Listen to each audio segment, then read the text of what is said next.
नमस्कार, आप देख रहे हैं दिव्य हिमाचल टीवी और मैं हूं आपके साथ पल्लवी शर्मा। दिन भर की बड़ी खबरों पर नजर डालेंगे इस न्यूज बुलेटिन में। शुरुआत करते हैं हेडलाइंस से। बांग्लादेश में हिंदुओं पर हो रहे अत्याचार के खिलाफ उबला हिमाचल, विश्व हिंदू परिषद का जगह जगह धरना प्रदर्शन। पांवटा साहिब में एसडीएम ऑफिस के बाहर धान से भरे ट्रैक्टर खड़े कर किसानों ने किया धरना प्रदर्शन, सरकार के खिलाफ लगाए नारे। रैहन में मुख्यमंत्री का विपक्ष पर निशाना, कहा मिशन रिपीट पर सवाल उठाने वाले पहले अपनी पार्टी की चिंता करें। वरिष्ठ कांग्रेस नेत्री आशा कुमारी का सीएम पर पलटवार, कहा रिजल्ट के बाद पता चल जाएगा महिला मजबूत या मजबूत। लंका दहन के साथ अंतर्राष्ट्रीय कुल्लू दशहरा का समापन, अंतिम दिन लाव लश्कर के साथ रथ पर सवार हुए भगवान रघुनाथ जी। आयोडीन युक्त नमक नहीं खा रहा बिलासपुर, स्वास्थ्य विभाग के सर्वे में चौंकाने वाला खुलासा। ऊना के अंब में ट्रक से टक्कर के बाद बॉडी से अलग हो गया टिप्पर का इंजन, चालक की दर्दनाक मौत। नशा माफिया और जमाखोरों पर बिलासपुर व सोलन पुलिस की बड़ी कार्रवाई, रछों में 15 किलो भुक्के सहित हजारों लीटर डीजल बरामद। सुंदरनगर में झुग्गी में आग लगने से झुलसे 2 प्रवासी, सुजानपुर की जैन गली में सुलगी टेलर की दुकान। सैनिक स्कूल के 2 और छात्र संक्रमित, एकेडमिक ब्लॉक 48 घंटे के लिए बंद। और अब समाचार विस्तार से। पड़ोसी देश बांग्लादेश में हिंदुओं पर हो रहे अत्याचारों से हिमाचल में भी आक्रोश की ज्वाला फैल गई है। अपनों पर हो रही बर्बरता का विरोध गुरुवार को प्रदेश भर में देखने को मिला। पाकिस्तान और बांग्लादेश में हिंदुओं पर हो रही बर्बरता व अत्याचार के खिलाफ गुरुवार को समस्त हिमाचल में विरोध प्रदर्शन किया गया। इस दौरान विश्व हिंदू परिषद ने प्रशासनिक अधिकारियों के माध्यम से प्रधानमंत्री और राष्ट्रपति को ज्ञापन भेजे, जिसमें मांग उठाई गई है कि हिंदुओं पर हो रहे अत्याचारों के खिलाफ सख्त कार्रवाई अमल में लाई जाए। परिषद के नेताओं ने कहा है कि बांग्लादेश में हिंदुओं के साथ जो हुआ है उसने पूरी दुनिया को हैरानी में डाल दिया है। आम हिंदू आक्रोशित है और इस्कॉन के मंदिर में जिस प्रकार साधुओं को घेर कर मारा, उससे विश्व भर में गुस्सा है। बांग्लादेश में हिंदू भाई बहनों के साथ जघन्य अत्याचार किए जा रहे हैं। ऐसे में केंद्र सरकार को इस संदर्भ में जल्द से जल्द ठोस कदम उठाने होंगे। मंड में धान खरीद केंद्र को लेकर उठे बवाल के बीच अब पांवटा साहिब में भी किसानों ने हल्ला बोल दिया है। गुरुवार को यह विरोध एसडीएम ऑफिस के बाहर देखने को मिला। पांवटा साहिब में किसानों ने धान से भरे ट्रैक्टर खड़े कर एसडीएम ऑफिस के बाहर धरना प्रदर्शन किया। किसान नेता अनिंद्र सिंह नौटी के नेतृत्व में हुए प्रदर्शन के दौरान किसानों ने केंद्र व प्रदेश सरकार के खिलाफ जमकर नारेबाजी की। नहीं चलेंगे, नहीं चलेंगे, नहीं चलेंगे। किसान धान की खरीद में तेजी लाने और खरीद केंद्र बढ़ाने की मांग सरकार से कर रहे हैं। इस मौके पर भारतीय किसान यूनियन के प्रदेश अध्यक्ष अनिंद्र सिंह नौटी ने कहा, प्रदेश में जिन विधानसभा सीटों पर उपचुनाव हो रहे हैं वहां 2 या 2 से अधिक धान खरीद केंद्र स्थापित किए गए हैं, जबकि पांवटा विधानसभा क्षेत्र में जहां धान की पैदावार अधिक है वहां केवल 1 खरीद केंद्र स्थापित किया गया है, जिससे किसानों को सुविधा प्रदान करने की सरकार की नीयत स्पष्ट हो गई है।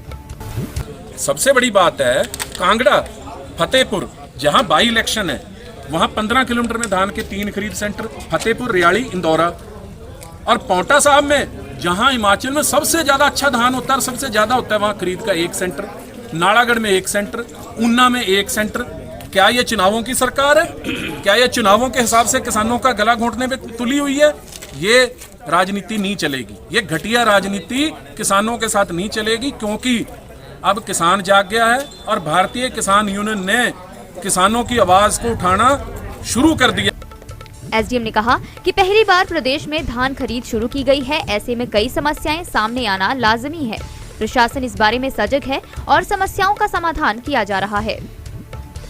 वो हम आपको अश्योर कर रहे हैं कि 2500 जो है क्विंटल जो है आपकी ऑलमोस्ट रोज होगी, और हम आपको ये भी अश्योर कर रहे हैं कि 15 दिसंबर से पहले 60 दिन लगते हैं। ठीक है, 15 दिसंबर से पहले आपकी सारी जो है ये खत्म कर दी जाएगी। पहली बार सरकार प्रयास कर रही है। उपचुनाव प्रचार के बीच आरोप प्रत्यारोप का सिलसिला जारी है। इस बीच मुख्यमंत्री जयराम ठाकुर ने गुरुवार को रैहन में विरोधियों को आड़े हाथ लिया है। आइए जानते हैं क्या कह रहे हैं सीएम। मुख्यमंत्री जयराम ठाकुर गुरुवार को रेहन स्टेडियम में पहुंचे। यहां उन्होंने कहा कि 2 तारीख को पता चल जाएगा कि उपचुनावों के परिणाम क्या हैं। उन्होंने कहा कि प्रदेश के 1 लोकसभा व 3 विधानसभा के उपचुनाव हो रहे हैं और भाजपा सभी चुनाव जीतेगी। 2 तारीख को मालूम पड़ जाएगा माहौल किस तरफ है। मैं देख रहा हूं कि हम हिमाचल प्रदेश में एक साथ 1 लोकसभा और 3 उपचुनाव विधानसभा के इस दौर में गुजर रहे हैं और लगभग 20 विधानसभा क्षेत्र में वोट पड़ेंगे और परिणाम आपके सामने आएगा। हम जीत रहे हैं, निश्चित रूप से जीत रहे हैं अच्छी तरह से। महंगाई के बारे में जवाब देते हुए उन्होंने कहा कि महंगाई बेरोजगारी कांग्रेस काल से रही है। सीएम ने कहा कि उन्हें यकीन है कि देश के प्रधानमंत्री नरेंद्र मोदी महंगाई को कंट्रोल करने में सफल रहेंगे। और जहां तक महंगाई कभी बढ़ती है कभी घटती है, ऐसी परिस्थिति में कांग्रेस की गवर्नमेंट में भी ऐसी सिचुएशन आई, हमारी गवर्नमेंट में भी ऐसी सिचुएशन चिंता का विषय हमारे लिए जरूर है, लेकिन मुझे पूरा भरोसा है नरेंद्र मोदी जी महंगाई को रोकने में सफल होंगे। विपक्ष के मिशन रिपीट पर सवालिया निशान लगाने पर उन्होंने कहा कि विपक्ष को इस पर चिंता करने की जरूरत नहीं है और भाजपा 2022 में भी सरकार बनाएगी। हिमाचल प्रदेश में अगर कर्ज की बात कहें तो सबसे बड़ा कर्ज के नीचे दबाने का किसी के ऊपर किसी का ये योगदान है, ये तो कांग्रेस पार्टी के लंबे समय तक शासन किया, कर्ज लेते रहे, आराम करते रहे और इकोनॉमी कोविड के कारण खराब होने के कारण ये हम लोगों की भी एक आवश्यकता हो गई कि कर्ज तो लेना पड़ रहा है, लेकिन फिर भी मैं इस बात को कह रहा हूँ कि उनको परेशान होने की आवश्यकता नहीं। 2022 में भी हम ही सरकार में। वरिष्ठ कांग्रेस नेत्री आशा कुमारी ने मुख्यमंत्री जयराम ठाकुर पर पलटवार किया है और उपचुनावों के परिणामों का इंतजार करने की बात कही है। कांग्रेस की स्टार प्रचारक आशा कुमारी ने जोगिंदरनगर के छानंग में कहा कि भारतीय जनता पार्टी ताबूत घोटाले का श्रेय भी ले। जहां शहीदों के शव निकल कर आ रहे थे तो भाजपा के नेता ताबूत घोटाले को अंजाम देने में लगे थे। जब तक वो फौज में हैं, उनको फौजी वाला सम्मान मिलेगा, मगर जब वो राजनीति में आएंगे तो उनको राजनीति की बात करनी पड़ेगी। अगर उनको कारगिल का श्रेय लेना है एज अ फौजी, हमें कोई आपत्ति नहीं है, मगर अगर वो भारतीय जनता पार्टी में है तो कारगिल में जो ताबूत घोटाला हुआ उसका भी श्रेय उन्हीं को लेना पड़ेगा। आज मुख्यमंत्री द्वारा महिलाओं को मजबूर कहकर संबोधित किया जा रहा है। आशा कुमारी ने सीएम को याद दिलाया कि महिला मजबूत होती है, मजबूर नहीं। महिला शक्ति का उन्हें आने वाले चुनावी परिणामों के बाद पता चलेगा कि महिला मजबूर है या मजबूत।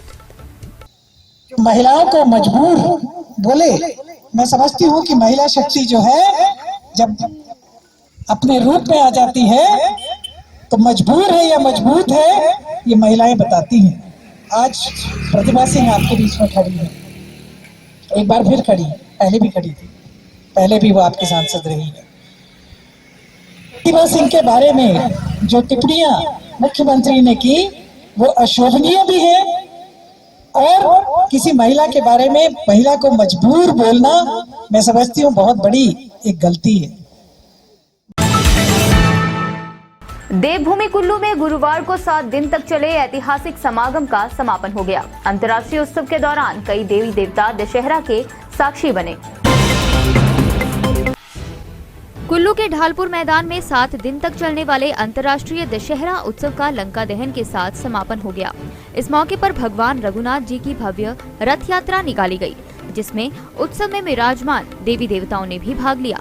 भगवान रघुनाथ लाव लश्कर के साथ रथ पर सवार हुए और हजारों लोग भव्य यात्रा के साक्षी बने।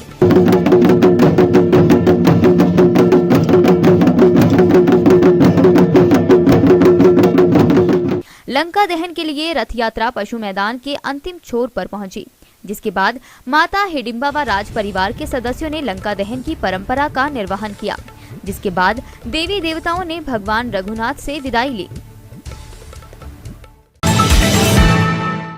बेहतर सेहत के लिए आयोडीन कितना जरूरी है, इसके बारे में समय समय पर स्वास्थ्य विभाग बताता रहता है, लेकिन हिमाचल का बिलासपुर जिला इस बात से अनजान लग रहा है। ये हम नहीं बल्कि सर्वे रिपोर्ट कह रही है।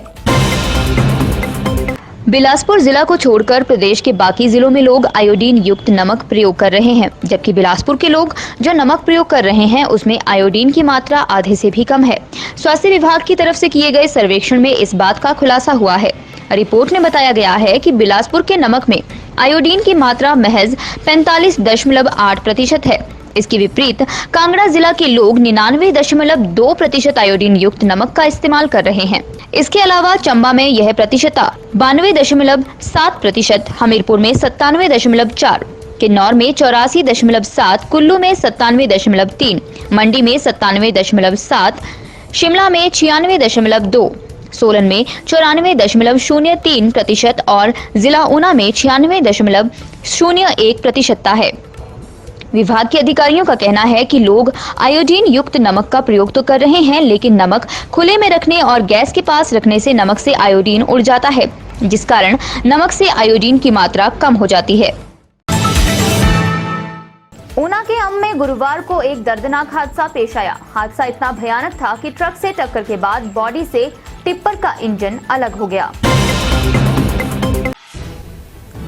मुबारकपुर दौलतपुर मुख्य मार्ग पर टिप्पर व ट्रक की भिड़ंत में एक की मौत हो गई, जबकि 2 लोग घायल हो गए हैं।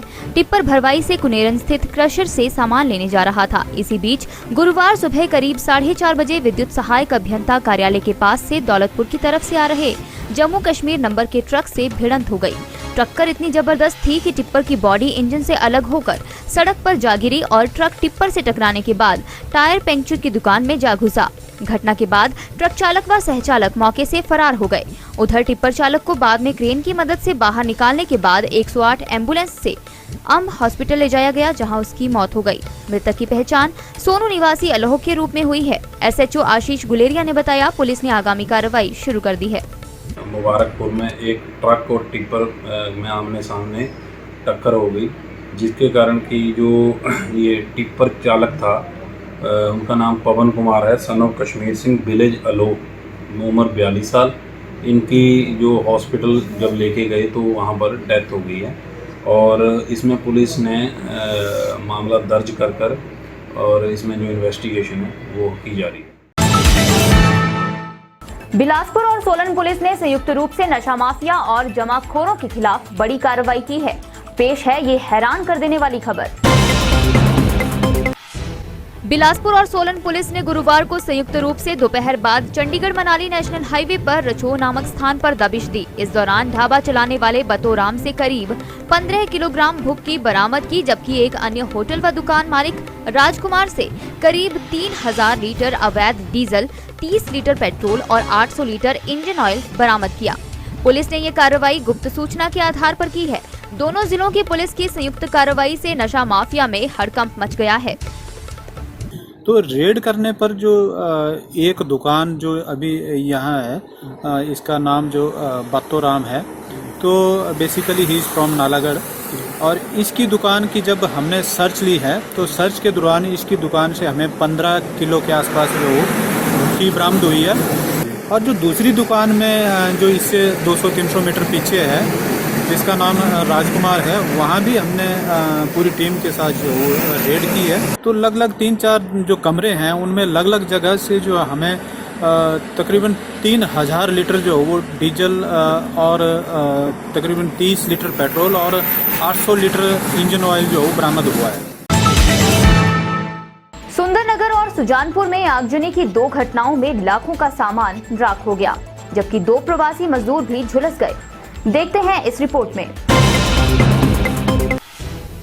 सुंदरनगर के धनेश्वरी गांव में गुरुवार को झुग्गी झोपड़ी में आग लग जाने से 2 प्रवासी झुलस गए। घायलों को इलाज के लिए सिविल अस्पताल सुंदरनगर भेजा गया है।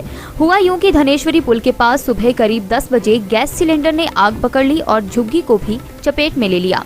अफरा तफरी के बीच सूचना मिलते ही दमकल विभाग की टीम मौके पर पहुंची और लपटों पर काबू पाया।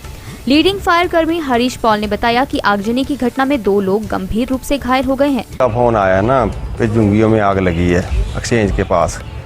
हम तुरंत अपना क्रू लेके पहुंच गए। 2 आदमी तो जले हैं, मतलब एक को ज़्यादा लगी, एक को कम लगी है। उनको एम्बुलेंस में हॉस्पिटल पहुंचा दिया गया। उधर सुजानपुर के वार्ड 9 में बुधवार देर रात A1 टेलर की दुकान में आग लग गई, जिससे अंदर रखे कपड़े और मशीनरी राख हो गई।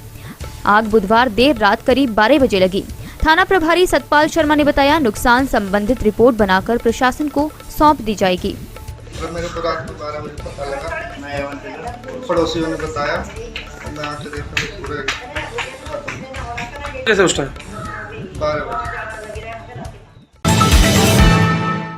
सैनिक स्कूल सुजानपुर में कोविड-19 संक्रमण की रफ्तार बढ़ना शुरू हो गई है। बीते 2 दिनों में 3 छात्र कोविड-19 संक्रमित पाए गए हैं। सैनिक स्कूल प्रशासन ने सुरक्षा के मद्देनजर संक्रमित छात्रों के रहने के लिए विशेष प्रबंध किया है। इसके साथ ही स्कूल के एकेडमिक ब्लॉक को 48 घंटे के लिए बंद कर दिया गया है। सुजानपुर प्रशासन ने संबंधित निर्देश निकालते हुए स्कूल को सैनिटाइज करने के साथ साथ छात्रों को सुरक्षित करने के निर्देश दिए हैं। गुरुवार को संक्रमित पाए गए 2 में से 1 छात्र को होम आइसोलेट कर दिया गया है, जबकि 1 को स्कूल के कंटेनमेंट आइसोलेट वार्ड में रखा गया है। उपमंडल अधिकारी शिल्पी बेकटा ने बताया कि सैनिक स्कूल को 48 घंटे के लिए बंद रखने के निर्देश दिए हैं। उधर सुजानपुर की जंगल राजकीय वरिष्ठ माध्यमिक पाठशाला में भी 2 छात्र संक्रमित पाए गए हैं। और अब चलते चलते किन्नौर के आगपा जंगी सड़क पर सफेद धांग के पास खाई में गिरी कारपेंटर की मौके पर मौत। कर्मचारियों के बाद अब एचआरटीसी पेंशनरों ने भी टाला धरना। परिवहन सचिव ने कल दोपहर वार्ता के लिए बुलाया। ट्रायल के दौरान बंजार मेला मैदान में नहीं उतर सका सीएम का चॉपर। अब 23 को लारजी में होगी जनसभा। 6 से 20 दिसंबर तक चलेंगे प्रैक्टिकल। 10वीं की प्रैक्टिकल परीक्षाएं 6 दिसंबर से, जमा 2 के 13 से 20 दिसंबर तक। आज के न्यूज बुलेटिन में इतना ही। रात 9 बजे देखना ना भूलें शिमला से हमारा विशेष लाइव प्रसारण।